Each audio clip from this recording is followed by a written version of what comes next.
Hello,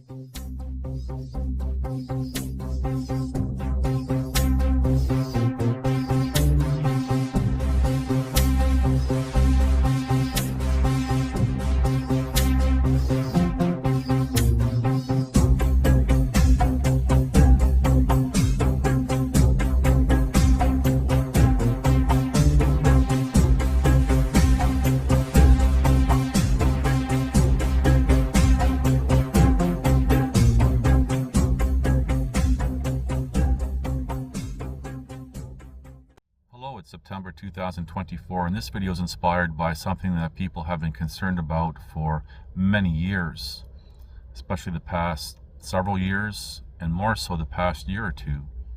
And this is the great, massive influx of new people into their lands. I'm word crafting here. And people are wondering, how is it, or why is it that this is happening? Now, there's several primary reasons why. But one that perhaps is overlooked for whatever reason is the value of the human resource. Now let's just step back for a second here. There's only so much land that can be used as collateral. There's only so much water and so many resources, and human beings being born in a region that can be used as collateral. You have to remember, almost every nation around the world is in some sort of national debt to someone, and that someone is a different topic, but they're in a national debt. And I've talked about, for example, over the years in a few videos, where how birth certificates are banknotes, and there's a value to each human being since they're born to the nation, and that value does not belong to that individual. It belongs to the nation. And once all that has run out, then what? Well, one option is to bring more people into their land. And people are wondering why. Well, here's a reason why. Because the more people in the land, more collateral for borrowing, mostly spending. And what a lot of people don't realize is all the taxes collected goes only towards the national debt interest, and it doesn't even cover that. So imagine, for example, you have a credit card, and whatever the amount is, it's pretty high, and you're trying to keep up with just the interest.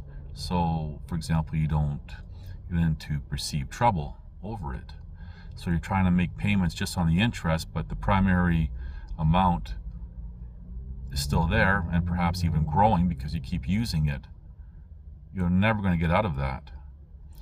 So when you have more people coming into a land, that's more collateral that could be used to, wouldn't even say offset, perhaps just simply go towards the interests of the national debt. And people in their own lands are getting mad at the people coming in. Now, there are good people and bad people coming in, but people are getting mad at the people coming in across the board, rather than really taking out their frustration against those who are allowing it. They take it out on the people that they can, and that's the individuals coming here. Now, the individuals coming to their land think this is great. You know, it's opportunities and everything else. However, they're starting to feel the effects of too many people, not enough resources, for example, not enough jobs, not enough money, not enough anything. And those, for example, who are coming as a descriptive on a temporary basis, it's okay for them because, you know, for example, they may be going to school or something, and they are not really affected by it, but the people who want to stay are being affected. and they're struggling trying to find work. So now they're competing against their own people who are coming here, other people who are coming here, as well as the people born and raised and lived in their country all their life. And it's become, there's a lot of tension behind all that, a lot of animosity. So there's one reason why we see this influx of individuals coming to different nations, because there's a monetary value to it. Now, just to segue and expand on this a little bit deeper, I mentioned, for example, how every nation pretty much is in some sort of national debt that can never be repaid. And what are they going to do? Everyone's going to be pointing the finger at them. So it's part of a reset. Say, for example, to be able to say in the future, when history is written, well, it wasn't us, it was the situation that did this. Kind of like a preemptive cover-up, perhaps. But we are in that stage now where all around the world people are feeling the effects, the stress and everything else, and things are being expedited with people going to different nations to live and everything else, and we have conflicts brewing and happening, sometimes with consequences of people leaving life. But again, there's a monetary value to those people being there, and people, for example, even talk about, well, yes, they get these people to vote for a particular person, and it doesn't matter who you vote for. There's a saying, the government's always in power, but the people behind those who are perceived elected officials never change. And there's people behind them. And that's key. So it doesn't matter who you think is going to make a difference. There's never a difference. Maybe on superficial things, yes. But on the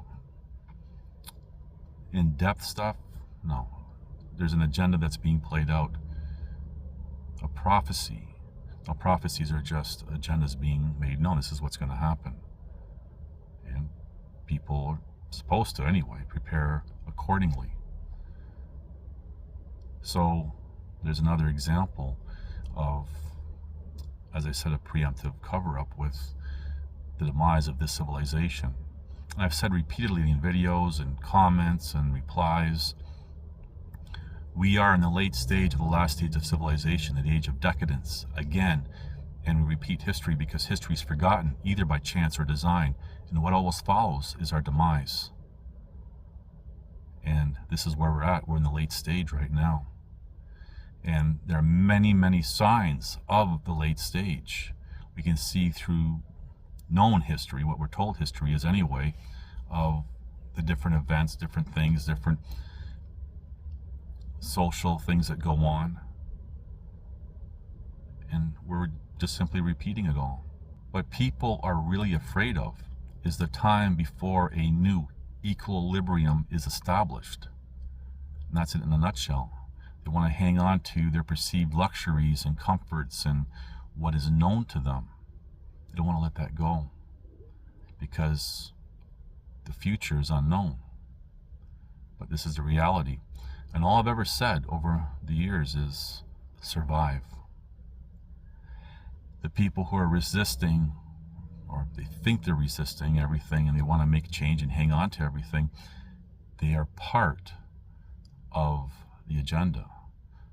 And at times what we see is even helping expedite things, but they can't see it. Then you have these individuals who get in trouble, say through law, and they don't want to be accountable. Now you have to think about this. If they were actually really doing something positive, then why wouldn't they accept the accountability part as part of their efforts. They don't want to. But anyway, I digress with that. So I just wanted to give some things to think about, and there are other reasons why things are going on the way they are as well. But that kind of gets even deeper. So perhaps it just gives you something to think about. Anyway, thank you for watching. Please like, subscribe, comment, and share.